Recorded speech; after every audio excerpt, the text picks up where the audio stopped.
طيب انا مشيت في شويه محطات كده في الكارير بتاعي. يعني انا كنت في الاول خالص انا حد تكنيكال عمال بيدور على شغل وبيترفض مش لاقي شغل، وبعدين لما اتقبلت كنت موظف عادي جدا بيروح يعمل الشغل التكنيكال بتاعه وبيمشي. وبعدها بفتره كنت انا الشخص السينيور التكنيكال اللي هو مثلا لو الاتش ار او الهايرنج مانجر بيعين حد في الديبارتمنت بتاعي انا بخش الانترفيو وببتدي ان انا بسال الشخص اسئله تكنيكال، وبدي في اخر الانترفيو الفيدباك بتاعي للهايرنج مانجر اللي بناء عليه بيقرر هيعين الشخص ده ولا لا. واوقات تانية كنت انا بكون ريسبونسبل عن تيم كامل وببتدي افكر مين الناس اللي احنا ممكن نعينهم في التيم، واعمل انترفيوز من A to Z مع الاشخاص وبشوف هعين الشخص ده ولا لا. وكنت بهاير ناس فريلانسرز بيساعدوني في شغل فريلانس بتاعي برضو. فيعني انا عندي ويل راوندد اكسبيرينس كده من بوينت اوف فيوز مختلفه، ومن خلال الاكسبيرينس دي كنت بشوف يعني اخطاء عبيطه جدا ناس كتير كانت بتترفض بسببها في الانترفيوز، اتيتيود او طريقه كلام او غلطات في السي في بتخلينا ما نفكرش دقيقه زياده في الشخص اللي احنا بنعينه ده او بنعمل معاه انترفيو ده. بالاضافه طبعا ان مؤخرا بقى اغلب الاتش ارز هم اللي بيبعتوا لي رسائل دي ام على لينكد ان وبيعرضوا عليا مثلا اوفرز معينه، وانا ببتدي اختار من الاوفرز اللي مبعوثه ليا هل هجوين الشركات دي ولا لا. فيعني من خلال الاكسبيرينس دي انا حاسس ان انا ممكن اكلمكم النهارده في الفيديو ده عن شويه حاجات كده ليها علاقه بالانترفيو بالتدوير على شغل هتنفعكم جدا بعمل حتى السي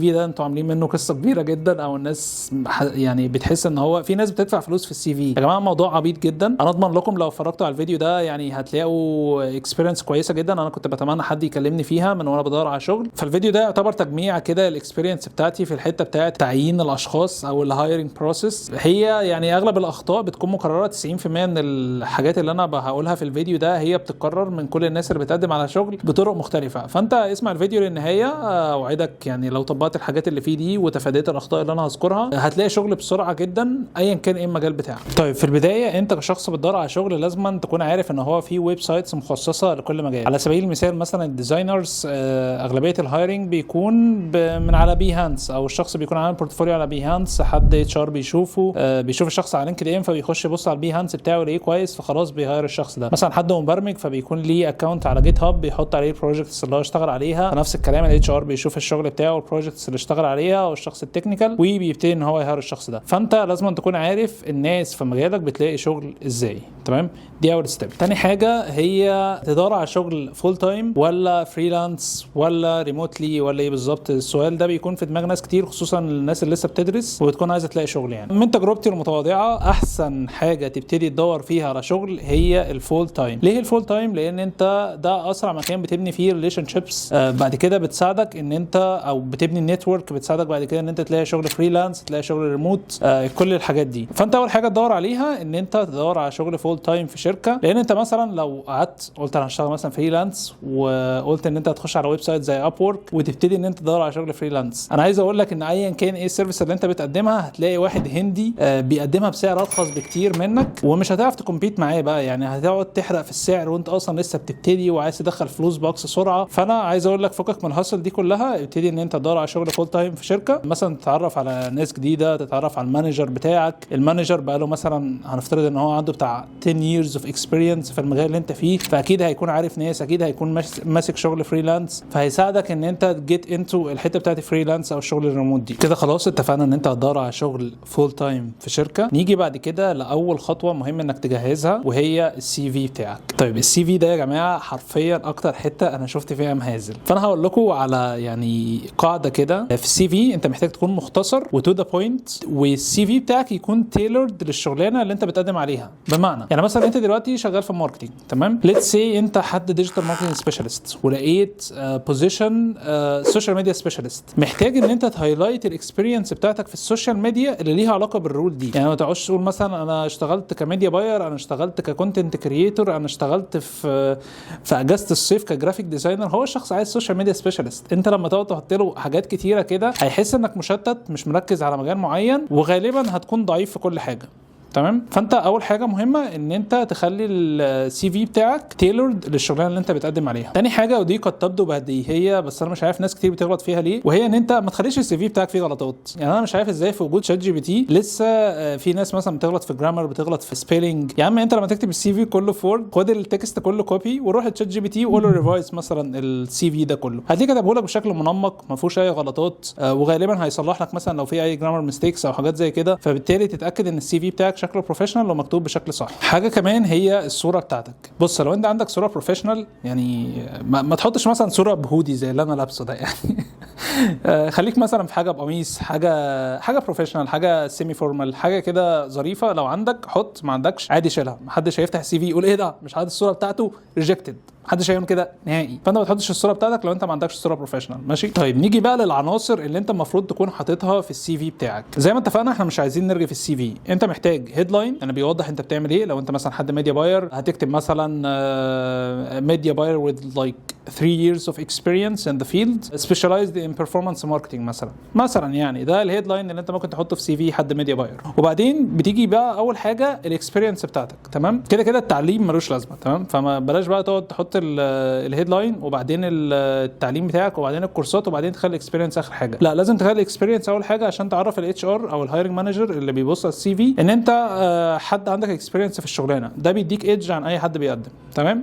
بعد ما تحط الهيدلاين والاكسبيرينس بتاعتك تبتدي ان انت تحط مثلا الجامعه اللي انت اتخرجت منها، كورسز انت خدتها في الفيلد، حاجات زي كده بتكون لذيذه وبتدي انطباع للشخص اللي هو بيبص على السي في ان انت حد يعني عندك قابليه للتعلم وبتذاكر سيلف ستادي وبتاع، فهتنفع في الشغلانه يعني. حتى لو في جاب مثلا في الحته الاكسبيرينس بتاعتك والحاجه اللي محتاجاها الشغلانه هيكون فاهم ان الشخص ده لا هيتعلم وهيسد في الشغلانه يعني. حاجه اخيره غالبا يعني اغلب الشغلانات اللي بتنزل مثلا في جروبس على الفيسبوك او على لينكد ان او حاجات زي كده بيقول لك ابعت ايميل في السي في بتاعك وحط في السبجكت لاين الجوب ابلكيشن اللي انت بتقدم عليه. اللي بيحصل ان انت بتقوم حاطط بتعمل اتاش للسي في في الايميل وتقوم باعت الايميل زي ما هو. الفكره بقى ان الاتش ار ساعات بيكون بيهاير لاكتر من بوزيشن، فهو لما بيقول لك حط في السبجكت البوزيشن اللي انت يعني بتابلاي عليه لازم تحطه. يعني انت مثلا بتهاير لبوزيشن ميديا باير او ماركتير او حاجات زي كده، فانت لازم تكتب في السبجكت لاين ميديا باير جوب ابلكيشن فور ميديا باير، فالشخص اللي بيبص على السي فيات يبص يلاقي السي في بتاعك او يوصله بشكل اسرع يعني. تمام. فدي كده تيبس اللي ليها علاقه بالسي في. انا عارف ان هي ممكن تبان يعني معقده شويه بس هو موضوع بسيط جدا. لو انت يعني عايز ريفرنس او حاجه مثلا ممكن تبص عليها تكون معموله بالشكل الصح، في سي في انا كنت مجهزه ليا انا كنت قدمت عليه في شغلانه ريسنتلي يعني وموجود معايا. ممكن لو انت محتار تكتب لي كومنت كده سي في وانا هبعت لك لينك السي في ده بحيث تاخد فكره عن شكل السي في او الايتمز اللي بتتحط بتكون عامله ازاي. طبعا فده يعني فكرت ان هو ممكن تكون فكره كويسه لان هو اوريدي سي في جاب لي شغلانه وخلاص اتعينت فيها يعني. فانت بس اكتب لي كومنت سي في وانا هبعت لك لينك السي في، خش بص عليه بصه وانت بتعمل السي في بتاعك.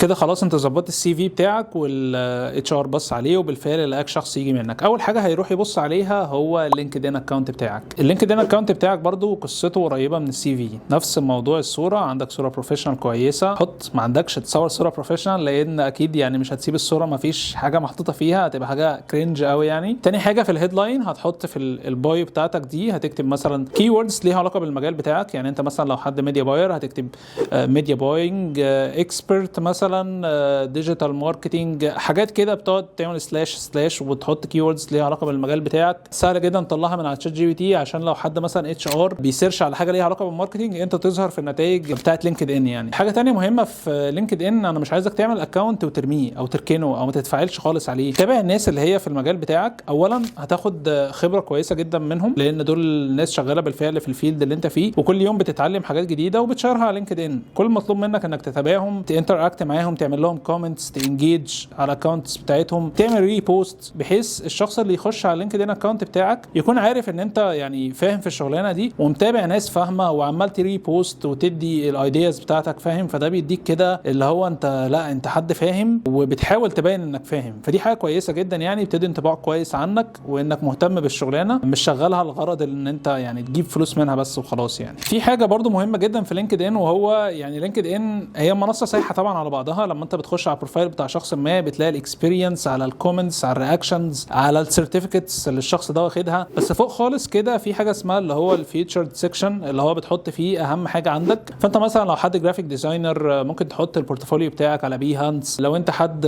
مش عارف مبرمج ممكن تحط اللينك بتاع جيت هاب. انا بالنسبه لي انا حاطط لينك اليوتيوب تشانل بتاعتي لان انا انا عادي حابب اظهر ان انا كونتنت كريتور على لينكد ان اكونت بتاعي. طيب انت دلوقتي خلاص عملت السي في بتاعك، ظبطت اللينكد ان اكونت بتاعك، وهتبتدي ان انت تدور على شغل. كلنا عارفين ان اي حد بيدور على شغل بيبتدي ان هو يبص على الفيسبوك جروبس، بيبتدي يبص على لينكد ان ويفضل يسكرول يشوف اي شغلانات ليها علاقه بالمجال بتاعه. بس حاجه مهمه جدا هقول لكم على تيب يعني بسيطه فيها، لو انت لقيت اي شركه بتهاير لبوزيشن معين، مثلا شركه بتهاير لجرافيك ديزاينر، ليتس سي الشركه دي اسمها شركه عبد الله اسامه، تمام، بتهاير جرافيك ديزاينر، فانت هتقوم داخل على لينكد ان اكونت بتاع الشركه دي، يعني عشان تحط بقى يعني يكون في ايدج كده ما بينك وما بين باقي الناس اللي بتقدم. يعني اغلب الناس الاتش ار مثلا هيكون منزل بوست وبيقول يا جماعه ابعتوا السي فيز بتاعتكم على الايميل ده، تمام. انت هتخش على لينكد ان اكونت بتاع البيج بتاعت الشركه دي، يعني اتفقنا ان هي شركه عبد الله اسامه، وهتقوم داخل تبص على بيبل، يعني بيكون في تابه كده في لينكد ان بتجيب لك الناس الموظفين في الشركه دي، فانت هتقوم مصطاد الاتش ار، يعني هتشوف الاتش ار موجود فين، هتلاقيه ديفينتلي موجود هناك.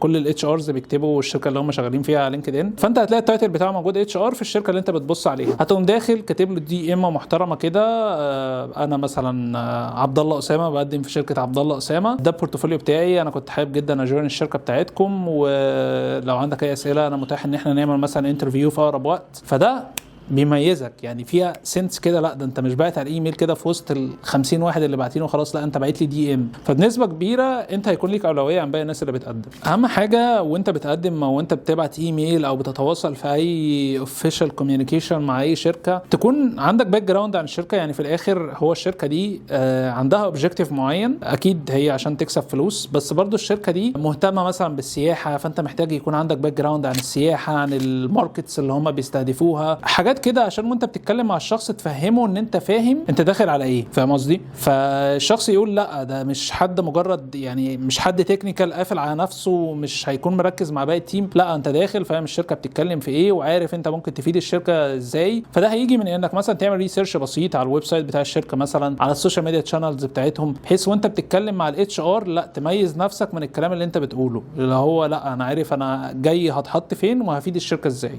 حاجه اخيره في الكوميونيكيشن مع الشركات ده، بلاش تتواصل من حاجات كرنج. يعني مثلا في ايميلات بيكون اسمها ASD 3894، يعني بيكون هبد على الكيبورد كده وهو بيعمل الايميل بتاعه وبيبتدي يعتبر ان الايميل ده هو الاوفيشال كوميونيكيشن تشانل بتاعته. لا الايميل ده امسحه خالص ما تستخدمهوش، اعمل ايميل باسمك الاول والثاني عادي، وممكن تضيف رقمين او سنه ميلادك، مثلا احمد حسين 2013، تمام.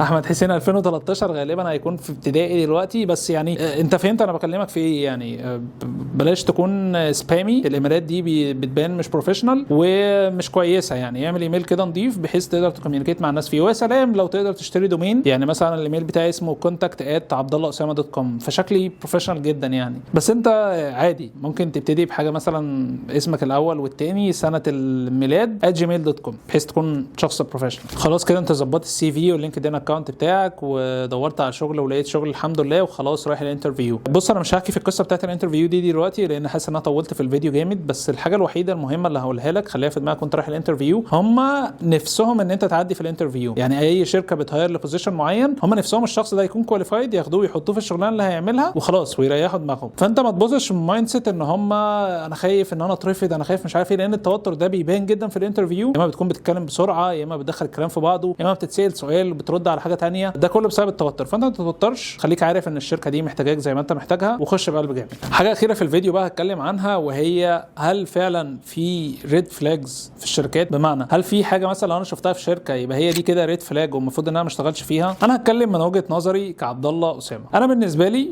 لو انا مثلا هروح شركه هقضي فيها وقت معين وهيدفعوا لي مبلغ من المال، واخر الشهر المبلغ ده مش بيكون ناقص او هم مش هينصبوا عليا من الاخر يعني، وهاخد فلوسي، انا ما عنديش مشكله في اي حاجه. يعني مثلا لو في باد ريفيوز، كالتشر مش حلوه، اي حاجه من الكلام بتاع اليومين دول، انا مش فارقه معايا. انا هخش الشركه دي هشتغل، هاخد فلوسي اخر الشهر وهشوف الدنيا بقى فيها ايه. طالما انت بتشتغل في مكان انت تاخد منه اكسبيرينس ايا كان المكان ده عامل ازاي. يعني انت بص لنفسك كشخص، انت هتلاقي نفسك بتمر بحاجات كتير جدا، تجارب ايجابيه، بس مش بتتكلم عنها. انت بقى بتتكلم او بتمسك موبايلك وتقول والله اللي اكتب لهم ريفيو زي الزفت لما بيحصل معاك تجربه مش كويسه. فانت فكر من المنطلق ده برضو وانت بتقدم على شغل. اغلبيه الجروبس اللي هي كده زي دونت ورك دير والحاجات دي، بيكون في تجارب سيئه لكل الشركات اللي في مصر، بس برضو في يعني قصاد كل تجربه سيئه في عشرات التجارب الايجابيه مع نفس الشركات دي، بس اللي بيظهر التجارب السيئه. فانت مش هتقعد تشتت نفسك بقى ما بين الريفيوز بتاعت الشركات. انت شركه واثق ان هي مش هتنصب عليك، مفيش كونسيرنز حوالين الشركه دي ريجاردنج الفلوس بتاعتك من الاخر، لان انا بالنسبه لي الشركه او الوظيفه في الاخر انت يعني بتقضي وقت في مكان ما، بتعمل شويه شغل، بتاخد فلوس اخر الشهر. لو في مشكله في عنصر الفلوس ده يبقى لا خلاص اهرب، ده الريد فلاج الوحيد بالنسبه لي. غير كده ايا كان الوضع شمر وخش. فطبقوا النصايح دي وباذن الله نضمن لكم ان انتوا هتتقبلوا باقصى سرعه يعني، وهتتفوقوا على اغلب الناس اللي بتقدم اللي ما شافتش الفيديو ده طبعا. فانتوا اوعوا تبعتوا الفيديو ده لاي حد، وبالتوفيق ان شاء الله.